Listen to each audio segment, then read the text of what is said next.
Alright, so I want to make a video updating everyone. Things continue to get crazier and crazier out there. I know that's something that I keep mentioning, but just just when another crazy story pops up, an even crazier story pops up, and then crazy stories pop up from within the crazy stories. So there's one big thing I really wanted to talk about. First things first, Canada is up to 88,867 confirmed cases, 6,918 dead. Um, Alberta's down to 616 active cases, down from about 650 yesterday, I believe. 55 people in the hospital, 4 in the ICU. So the number of people in the hospital and the ICU seem like relatively steady, but the amount of active cases continues to go down. So that is a good sign. Um, and the other things to bring up is number one, I'm increasingly seeing more and more evidence that when things do go quote unquote back to normal, it's not going to be actually back to normal, and that I've seen um, gyms now. I don't know if this is all of them, but the one is going to be like, yeah, you're only going to have an hour time slot, and after there's going to have to be the entire place is going to have to be cleaned multiple times a day, and you're going to have social distancing and like wipe down literally everything you touch and all this garbage that's way over the top and completely unnecessary, like completely unnecessary. And it's exactly like I predicted that. Sure enough, I've been saying for a couple days now that when things do go quote unquote back to normal, it's not actually going to be quote unquote back to normal. And sure enough, more evidence comes out from that a couple days later. So probably just luck, but again, that's something that I'm very confident in saying. And the government's just going to use that as more and more of an excuse to grab more power. That's the main goal. And the other thing to talk about is Alberta came out yesterday and said, yeah, we're going to let this quote unquote state of emergency, which never really existed in the first place, looking back on it, to lapse on June 15th. Now, I don't know if they for sure confirmed they're going to be going into stage two then. They didn't really announce a whole lot, at least from what I seen. Maybe I missed the other stuff, but they didn't really announce a whole lot. They just said, "Yeah, we're gonna let this quote unquote state of emergency lapse." And if that's I mean, for starters, why do you have to wait till then? Like everything the government does is completely arbitrary. People say, "Oh, they declared it till the 15th." Well, everything the government does is completely arbitrary. Like, why can't they just let it run out and say, "Yeah, we're screw it, we're done with it." Like it doesn't make any sense. Like they can just arbitrarily say that there's a state of emergency whenever they want. Why can't they arbitrarily say that it's state of emergency is done? Like it doesn't make any sense. Why do we have to wait over 2 weeks when it's clearly like I said, we've known for over a month that this is largely a non-issue. That life should have been back to normal a month ago, maybe even sooner. And looking back on it, we never even should have closed down in the first place. You could maybe make a point that places in Ontario or Quebec maybe, but looking back on it, we shouldn't even have closed down. Like I mentioned, the numbers in the states just went over 100,000. Those are clearly inflated numbers. In 2018, the states had like 100,000 people die of the flu and or pneumonia, but yet no one cared about that. So again, this is a gross overreaction, and um, the people that still support either keeping or even the idea of a lockdown for the last month or so, they're just people that don't want to admit they're wrong. Like I'm really not gonna even entertain those kind of things anymore because the evidence is so overwhelming that it's not even funny. We literally have people that were really big on the lockdown, people like Fauci when this whole situation first started, saying, yeah, it's largely pointless now. We have hundreds of doctors out of the states saying reopen. We have multiple doctors saying they're seeing more people come dying of suicide than from the virus. We have several epidemiologists that I've quoted now. Like I keep mentioning, it's really just the people that work for the government that want to. It's almost like there's a coincidence there. It's just the people that work for the government that want to keep things going, or people that work at universities. Like it's on. I mean, which is kind of tied to the government. So that's the big problem with that is that most of the experts that actually have no bias or no conflict of interest want to reopen. And that's the problem is you have these people that sit around all day watching the CBC and they think, oh yeah, oh, everyone wants to keep things closed. You guys are crazy. What are you talking about? Well, in reality, they're just in such a bubble that they don't even realize it. So Um, the really big story that, I mean, it's been happening for 4 or 5 days now. But it's with these riots, and again, it's not just in Minnesota. People think, oh, it's just in the one city. No, there is more cities than I can count off the top of my head. I've seen it going on in Oakland, Dallas, Atlanta, Louisville. Those are just four off the top of my head, plus Minnesota, and I'm sure there's several more where large scale rioting, especially in Minneapolis, has gone on. And the point being here is that Matt Walsh puts it very good. He says, I'm old enough to remember 3 weeks ago when the media were certain that protests were dangerous and irresponsible because they would spread the virus and kill thousands. And this is the same thing that happened in Alberta too. We had the pro-gun rally where the guy was sitting alone and he was arrested because he's a threat to public safety. But now there's tens of thousands of people in at least 10 major cities congregating, not social distancing. I mean, the only reason they're wearing masks is because they don't want to be identified because they're committing illegal activity. Some of them aren't. And even if they are too, they're still touching themselves and touching other people probably. Which the problem with masks is that the only way they're effective is if you literally don't touch your face at all, which is almost impossible. Um, but that's another issue on it itself. But the big point here being is that whatever happened to social distancing and whatever happened to this, like, people don't even care anymore. And this is just, it just makes my blood boil that we've had all these people crying about how we need to keep the lockdown going, social distancing, all this complete and utter BS. And yet they couldn't care less when it comes to these situations. Like I say, in Alberta, God forbid we want to have. I mean, that rally maybe had what, 100, couple hundred people at it tops. We have tens of thousands of people congregating in very small spaces. I mean, you can literally see, people, like, it's like a mosh pit basically, and nobody cares. Like, nobody cares. And it just goes to show that they didn't actually believe what they believe. The people that are pro lockdown, 99.9% of them are people that literally believe whatever the media and the government tells them.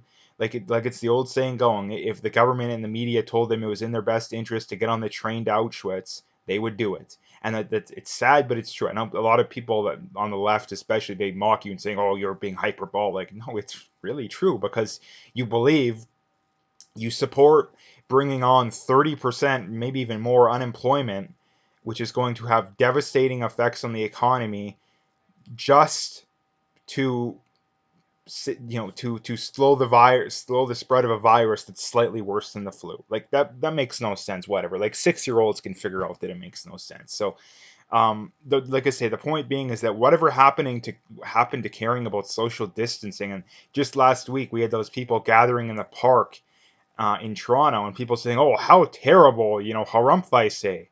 And next week this comes out, and I said it at the time. I'm like, who cares? They're largely young people. Who cares? Now, the difference between, you'll say, "Oh, well, these people should know." Most of them, not most of them, but a very large percentage of these people are committing illegal activity. No, going to a park and congregating is not illegal. But just because the government, by universal decree, says it's illegal doesn't make it illegal. There actually has to be a law. There's no law saying that you can't do it. The government just thinks that because the doomsday virus is here, you can't do it. That's not a realistic, actual reason. So, yeah, the point being is that all of a sudden nobody cares, apparently. And again, it's just more evidence of what I've been saying. And they could say, you'd think that the people that are pro lockdown, and just like these kind of people in general, you'd think that they would get tired of being wrong and that they would be embarrassed. Like, if I was even close to the level of amount of times wrong as they are, I would be so embarrassed I would stop making videos. Like, so embarrassed. But yet they're literally wrong every step of the way. Like, if I was trying to be wrong, they would be lockstep with me, like lockstep, like.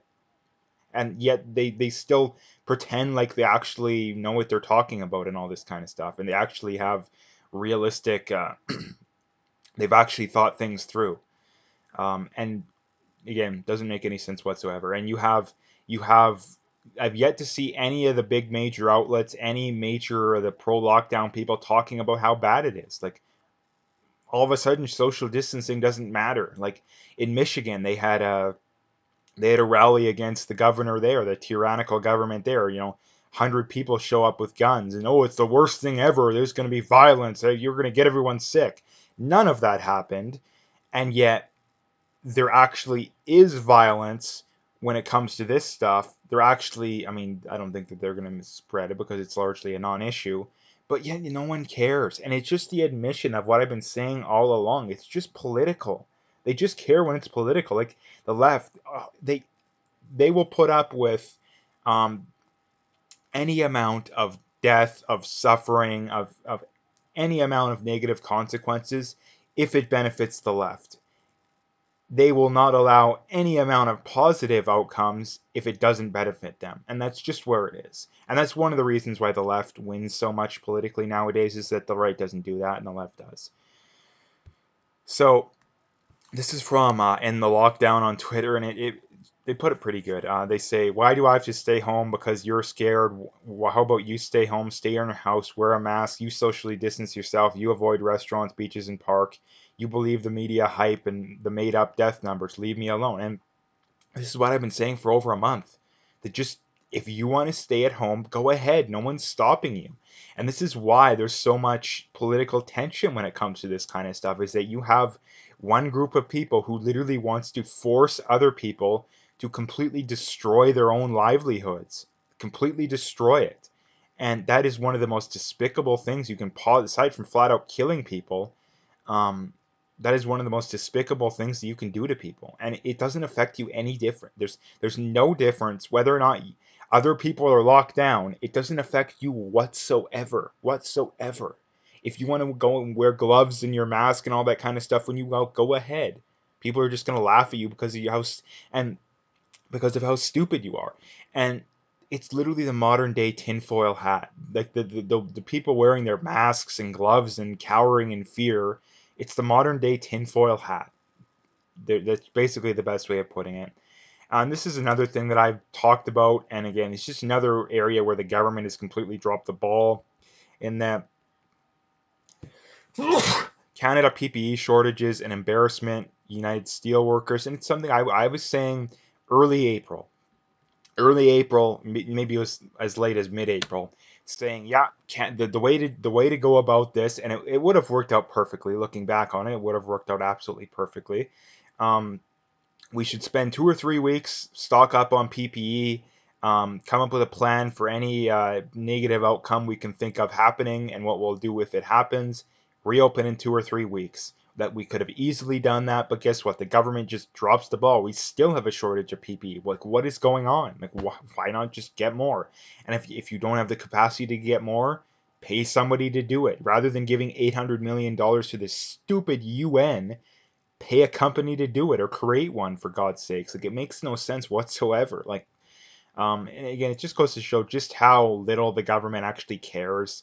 I don't think that they're actually this incompetent. Like I say, that there's no way that a government that is full of professionals in every field you can think of could possibly have handled this situation worse than some guy on the internet like me. There's no way that they possibly could have done that. Like, there's no way that they could be that incompetent, I guess.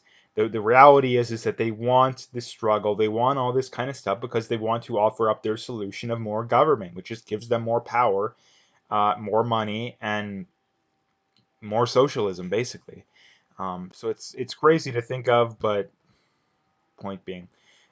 This is from Stefan Molyneux. Now, this is important, kind of as a general thing. He says the most important freedom is not giving a you know what evil people say about you. And this is one of the things that really holds people back these days, is that the left doesn't care about what the right says. I mean, they literally admit they're communists or socialists. The right says, yeah, you're communist, you're socialist, and points out the atrocities of those ideologies in the past. They don't care. They wear it as a badge of honor. But the left just blindly accuses people of being racist, and the right just cowers in fear or sexist. Like, stop doing that. If the right or even like non-leftists ever want to get back into power, then the only way to do it is to stop giving a what people think. And that's exactly why Trump is so successful, that he doesn't care about, regardless of whether or not what you support him. You have to admit that he doesn't give a about what people think about him. He does not care, and that's part of the reason why he's so successful, is that if you care about what other people think about you too much, it will hold you back. And the difference between winning and losing oftentimes is a very slight difference. And if it's holding you back just a little bit, that's going to be the difference. So the last thing to point out here is from Tony Heller, and he quotes George Orwell saying, "The further a society drifts from the truth, the more it will hate those who speak it." And that's where we're at in society nowadays. George Orwell wrote 1984. I believe it's a quote from 1984. In 1948, we're talking what, 70 over 70 years ago, and much of what he's talking about is sure enough coming true, and that this stuff is not unpredictable. Again, people pretend like all this stuff that's going on is just completely out of the blue, that who could have seen it coming. Well, no, like the exact events, yeah, no one could have seen it coming, but the reaction to the events is so obvious it's not even funny. Like what's going to happen, like it's easy to predict. And the problem is that we have, the media, we have academia, we have public schools and the left in general, that hates people who speak the truth. Like just hate them, like viscerally hate them. And that's the problem, is that if people hate you for speaking the truth, then that says a lot about them. Like that's pretty much all you need to know about people. If they hate you for speaking the truth, that's all you need to worry about. Um, so anyway, that's what I wanted to talk about today. If you liked the video, make sure to hit that like and subscribe. Check out my PayPal and email. I got links in the description. Again, appreciate any donations, but at the very least, just hit that like and subscribe if you haven't already. And last couple things, as always, check me out on Twitter if you haven't already, and check me out on BitChute if you haven't already. All the links are in the descriptions. You can find them all there.